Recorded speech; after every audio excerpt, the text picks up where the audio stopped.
আসসালামু আলাইকুম ওয়া রাহমাতুল্লাহি ওয়া বারাকাতুহু। আবারও চলে এলাম আপনাদের সামনে ছোট্ট একটা ভিডিও নিয়ে। আজকে আলোচনা করব চার ইমামের এক ইমাম ইমামে আজম আবু হানিফা রহমাতুল্লাহ আলাইহির আদর্শ কেমন ছিল। কম বেশি আমরা সকলেই জানি যে চার ইমামের এক ইমাম ইমামে আজম আবু হানিফা রহমাতুল্লাহ আলাইহি একজন কাপড়ের ব্যবসায়ী ছিলেন। তো চার ইমামের এক ইমাম ইমামে আজম আবু হানিফা রহমাতুল্লাহ আলাইহির দোকানে একদিন একটি কাপড়ের থান আসে। দেখা যায় সেই কাপড়ের থানে কিছু অংশ খারাপ আছে।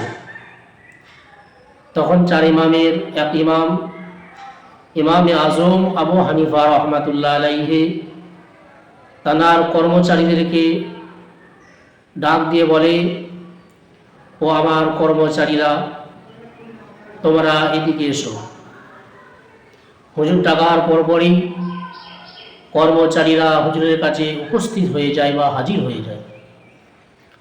তখন চার ইমামের এক ইমাম ইমামে আজম আবু হানিফা রহমাতুল্লাহ আলাইহি কর্মচারীদেরকে বলেন, আমার কর্মচারীরা, আজকে আমার দোকানে একটা কাপড়ের থান এসেছে, যে থানটার মধ্যে কিছু অংশ খারাপ আছে।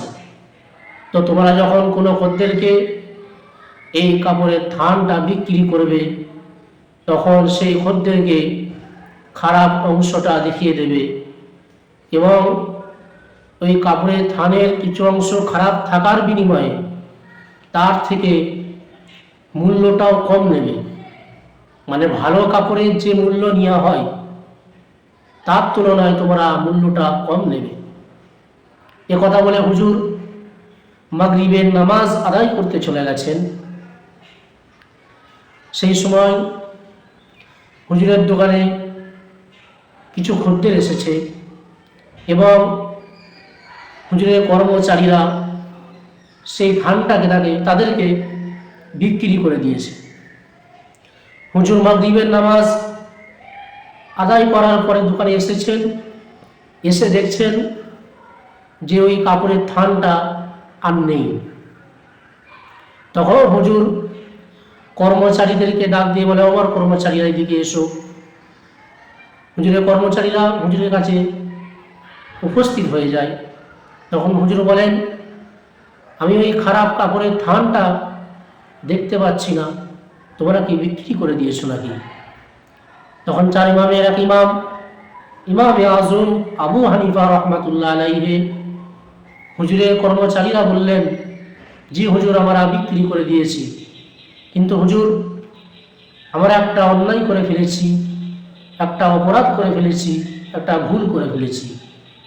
তখন চার ইমামের এক ইমাম ইমামে আজম আবু হানিফা রহমাতুল্লাহ আলাইহি বললেন, ও আমার কর্মচারীরা, তোমরা কি ভুল করেছো, কি অপরাধ করেছো, কি অন্যায় করেছো? তখন হুজুরের কর্মচারীরা বললেন, হুজুর আমরা ওই কাপড়ের ধানটাকে বিক্রি করে দিয়েছি, কিন্তু যে খদ্দের ওই কাপড়ের ধানটাকে কিনেছে সেই খদ্দেরকে আমরা ওই খারাপ অংশটা দেখাতে ভুলে গিয়েছি। শুধু তাই নয়, তার থেকে মূল্যটাও ভালো কাপড়ের মূল্য নিয়ে নিয়েছি। হুজুর চিন্তায় পড়ে গেলেন। আল্লাহর ভয় হুজুরের মধ্যে কতটা ছিল, রাসূলুল্লাহর আদর্শ চার ইমামে আজম আবু হানিফা রহমাতুল্লাহ আলাইহির মধ্যে কতটা ছিল। তখন হুজুর কি করব চিন্তা করছেন। তখন হুজুরের মাথার মধ্যে এলো, হুজুর বললেন, আমার কর্মচারীরা, আজকে আমার দোকানে যা বিক্রি হয়েছে, টোটাল সারাদিনে যা বিক্রি হয়েছে সেই অর্থগুলো আমাকে দাও। হুজুর চার ইমামের এক ইমাম ইমামে আজম আবু হানিফা রহমাতুল্লাহ আলাইহি হুজুর সেই সারা দিনের যত বিক্রি হয়েছে টোটাল টাকাটা আল্লাহর রাস্তায় দান করেছিলেন।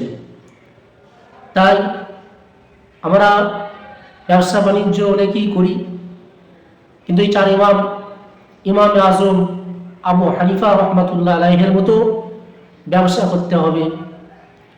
রাসূলুল্লাহর আদর্শ, রাসূলুল্লাহর চরিত্র, রাসূলুল্লাহর আখলাক, আল্লাহর ভয় আমাদের মধ্যে রেখে তারপরেই ব্যবসা করতে হবে।